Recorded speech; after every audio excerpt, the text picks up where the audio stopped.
Samajwadi party की विधायक पिंकी यादव जी हमारे साथ ज़्यादा बात करने के लिए मौजूद है। मैडम, आप लोग एक तरफ कह रहे हैं महिला आरक्षण मिलना चाहिए, दूसरी तरफ आप लोग विरोध कर रहे हैं, ऐसा योगी जी कह रहे हैं।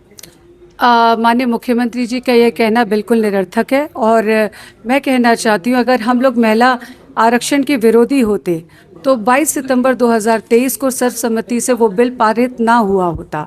बात उस बिल की नहीं है, वहाँ पे जो संशोधन परिसीमन बिल का लाया जा रहा है उसको लेकर है, क्योंकि कहीं ना कहीं हमारी पार्टी को ये संदेह भी है, और ना ही सिर्फ हमारी पार्टी, विपक्षी दलों को ये संदेह है, क्योंकि भारतीय जनता पार्टी बिना जाति जनगणना के इसे परिसीमन बिल को महिलाओं की आड़ के जरिए लेकर आना चाहती है।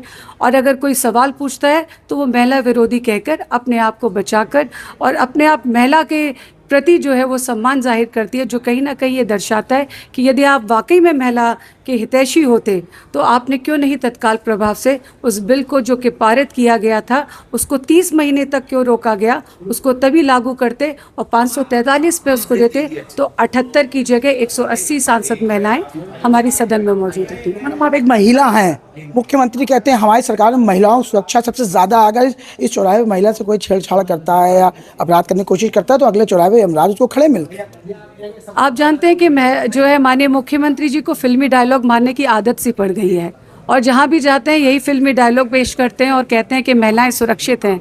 अगर महिलाएं वाकई सुरक्षित होती तो 10-90 में जो कार्यरत महिलाएं हैं उनके साथ वो बर्बरता क्यों होती, जहाँ पर वो अपनी सैलरी को लेकर, बढ़ाने की बात को लेकर, एक समान अधिकार की बात को लेकर कर रही थी।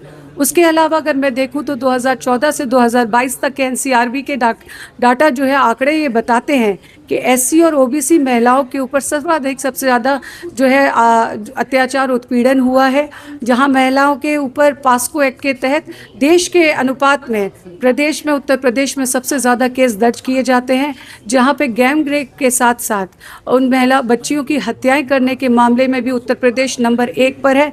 शायद माननीय मुख्यमंत्री जी वो आईना देखना भूल गए, उन्हें लगता है कि वो जो अधिकारियों के द्वारा दिखाया जा रहा है वही सही है। अगर सही होता तो 65,000 सालाना जो महिलाओं के ऊपर उत्पीड़न हो रहा है और प्रति घंटे में 8 महिलाएं जो हैं हमारी उस उत्पीड़न का शिकार होती हैं, तो कहाँ है वो सुरक्षा और कहाँ है वो बातें, ये कहीं ना कहीं खोखली हैं धरातल पे। माननीय मुख्यमंत्री जी को शायद वो चीज़ों को देखने की ज़रूरत और समीक्षा करने की आवश्यकता है। गाजीपुर में निशा विश्वकर्मा के साथ रहस्यमय तरीके उसकी मौत हो जाती है। कोई कहता है कि लव का मामला था, कोई कहता है उसकी मौत मतलब उसकी हत्या कर दी गई, और परिवार पहले तो आरोप लगा रहा था लेकिन अब कह रहा था हम संतुष्ट हैं कानूनी कार्रवाई से भी और सरकार से भी। आपका प्रतिनिधिमंडल समाजवादी पार्टी का था, लगातार वहाँ जाने की कोशिश करता रहा। हालांकि आपकी जो प्रतिनिधिमंडल थी उसकी मुलाकात भी हुई, आर्थिक आप लोगों ने सहायता भी करी और हर संभव सहायता देने की बात कही, लेकिन वहाँ ये आरोप लगाया गया कि आपका जो प्रतिनिधिमंडल था वो माहौल बिगाड़ने की कोशिश कर रहा था। जाना 10-12 लोग को चाहिए था, जहाँ 250-250 लोग रहे थे, जिस चक्कर में विवाद भी हुआ था। मुझे सबसे पहले तो आज बड़ा शर्मसार हुए हम लोग सदन के अंदर जब राजभर जी ने उस महिला के, उस बच्ची के ऊपर इस तरीके से प्रेम प्रसंगिक बातों को लेकर बात कही। अगर आप वाकई में एक तरफ तो नारी वंदन की बात करते हैं, नारी सशक्तिकरण की बात करते हैं, वहीं आप सदन में उस महिला, उस बच्ची को अपमानित करने का भी कार्य करें, जो वाकई में घोर निंदनीय भी है। और जहाँ तक बात है गाज़ीपुर की उस बच्ची के मामले को लेकर, अगर उसका पोस्टमार्टम होकर उसका बिस्तर सुरक्षित रखा जाता तो ये बात भी सामने आ जाती आखिर उसके साथ हुआ क्या था। और रही बात समाजवादी पार्टी की, समाजवादी पार्टी के मुखिया राष्ट्रीय अध्यक्ष अखिलेश यादव जी ने हर उस व्यक्ति का जो इस सूबे का रहने वाला है उसको आर्थिक तौर पे मदद देने का प्रयास किया, उसके परिवार को संभालने का, ढांढस देने का काम किया। वही ढांढस और परिवार को संभालने के लिए एक डेलीगेशन भेजा गया जिन्होंने आर्थिक तौर से भी मदद करी। तो ये कहना बिल्कुल कहीं ना कहीं तक गलत है कि समाजवादी पार्टी माहौल बिगाड़ रही थी। समाजवादी पार्टी माहौल बिगाड़ने में नहीं, बल्कि माहौल को बनाकर लोगों की सुरक्षा में विश्वास रखती है।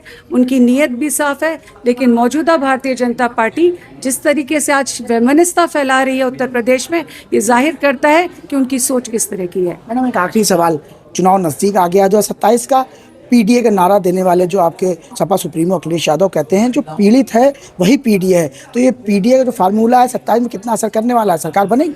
बिल्कुल सरकार ज़रूर बनेगी, क्योंकि आज उत्तर प्रदेश की जनता ये देख चुकी है कि जो वादे भारतीय जनता पार्टी ने करे थे, जो उन्होंने अपना मैनिफेस्टो जारी किया था, आधे से भी कम, मात्र शायद मुश्किल से 20 और 25% ले लीजिए तो उन्होंने पूरे किए होंगे, बाकी सभी वादे ही बन के रह गए। तो आज उत्तर प्रदेश की जनता जागरूक है, आधी आबादी भी जागरूक है और कहीं ना कहीं 2027 में इसका जवाब देके समाजवादी पार्टी की सरकार बनाएगी। हमारे साथ समाजवादी पार्टी के विधायक मुकेश वर्मा जी हैं। मुकेश जी, क्या हो गया, आप लोग विरोध कर रहे हैं महिला आरक्षण बिल को लेकर आज, और दूसरी तरफ आप लोग प्रदर्शन कर रहे हैं कि 33% महिला आरक्षण बिल लागू होना चाहिए। सर, अपनी बहनों का कोई विरोध करता है? जिसकी बहन हो, जिसकी माँ हो, जिसकी बेटी हो, उसका कोई विरोध करेगा? हम चाहते हैं कि 50% आरक्षण हो। भारतीय जनता पार्टी के बेईमान और धूर्त लोग, आरएसएस के लोग, जिनकी नीयत में खोट है, जो रॉयल सीक्रेट सर्विस के लोग हैं, वो महिलाओं का न तो सम्मान जानते हैं, महिलाओं का धकाधक अपमान कर रहे हैं, धड़ाधड़ अपमान कर रहे हैं महिलाओं का, और वो चाहते ही नहीं है कि महिलाओं को आरक्षण मिले। हम तो विधानसभा में कहा कि अभी करो तत्काल, भाई 33% मंत्री महिलाएं बनाओ, ठीक है, संगठन में 33% महिलाएं रखो, जो कि तुम्हारा संगठन पूरे दुनिया में सबसे बड़ा संगठन है, उसमें 33% महिलाएं रखो, इसमें क्या दिक्कत है? इसमें कोई दिक्कत नहीं है। लेकिन वो करना नहीं चाहते, वो केवल दिखावा करना चाहते हैं, उनकी नीयत में खोट है, वो धूर्त लोग हैं, उनके पास महिलाएं हैं नहीं तो वो महिलाओं के दर्द को ही नहीं समझते। प्रधानमंत्री जी की देखो महिलाएं कहाँ हैं, इनकी महिलाएं कहाँ हैं? जो वर्तमान के मुखिया हैं, ये कोई मुखिया थोड़े ही हैं, ये तो किराए के आदमी हैं, इनको नहीं पता। लेकिन मुख्यमंत्री जी तो कह रहे हैं दिल्ली से आने के बाद आप लोग बदल गए हैं, आप लोग पहले समर्थन करते हैं फिर विरोध करते हैं, और आज वो तो खुद कह रहे हैं कि हम तो लागू करना चाह रहे हैं। 2023 में ही 33% महिलाओं को आरक्षण मिल चुका है और इन्हें तभी कर देना चाहिए था। इनकी दोहरी चाल और दोहरी नीति है। सही बात तो ये कि बंगाल में चुनाव हो रहा है, एक तीर से कई शिकार मारना चाहते हैं ये। उत्तर प्रदेश का चुनाव आने वाला है ना, तो ये सरकार बनाने के लिए ये धूर्त लोग इस तरह के नाटक कर रहे हैं। अगर इन्हें काम करना होता तो कर दिया होता। लेकिन मुख्यमंत्री तो पद यात्रा निकाले, अपने सरकारी आवास से लेकर विधानसभा तक पैदल यात्रा निकाली थी, वो लगातार जनता से कह रहे हैं कि आप लोग विरोधी हैं महिलाओं का। जो यार पहाड़ से भाग के आया हो, उसकी नीयत में कितना खोट होगा। सही बात तो ये है, जो पहाड़ से आया हो उसकी नीयत में कितना खोट होगा और क्यों भाग के आया होगा, ये सब जानते हैं, ये बात किसी से छुपी नहीं है। भारतीय जनता पार्टी और भारतीय जनता पार्टी के लोग रॉयल सीक्रेट सर्विस के लोग हैं। ये प्रदेश और देश की माताओं और बहनों के सम्मानित करने वाले लोग हैं ही नहीं, इनके खून में ही नहीं है।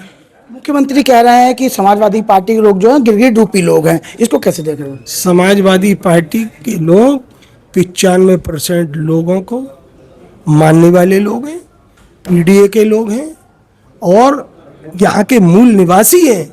उनके मन में बहनों के प्रति, माताओं के प्रति अथाह सम्मान है। लेकिन जो भाग के आए हुए लोग हैं, जो भगे हुए लोग हैं, जो भगेड़ोए लोग हैं, भगोड़े, जो किराए के लोग हैं, किराएदार को आप पता ही है कैसा काम करता है। जब मकान खाली करके जाता है तो सारी चौखटें उखाड़ ले जाता है, वो लोग हैं ये। इनका कोई घर नहीं है, इनका कोई घर नहीं है। अच्छा, एक आखिरी सवाल, आप लोग पीडीए की बात कर रहे हैं, अखिलेश यादव कहते हैं जो पीड़ित है वही पीडीए है, 27 में कैसे चुनाव लड़ेंगे, क्या आप लोग की विजन है? 85% लोगों का, मूल निवासियों का ये देश है और इस देश में गरीब, शोषित, वंचित, इसके लिए इन्होंने कोई योजना नहीं बनाई, इनके मन में है ही नहीं। ये देखो, एयरपोर्ट बेच रहे हैं, ये रेल बेच रहे हैं, ये तो सारी चीजें बेचते जा रहे हैं। इनको तो अडानी और अंबानी ही अपने हैं। ये अडानी और अंबानी को आगे बढ़ाने वाले लोग हैं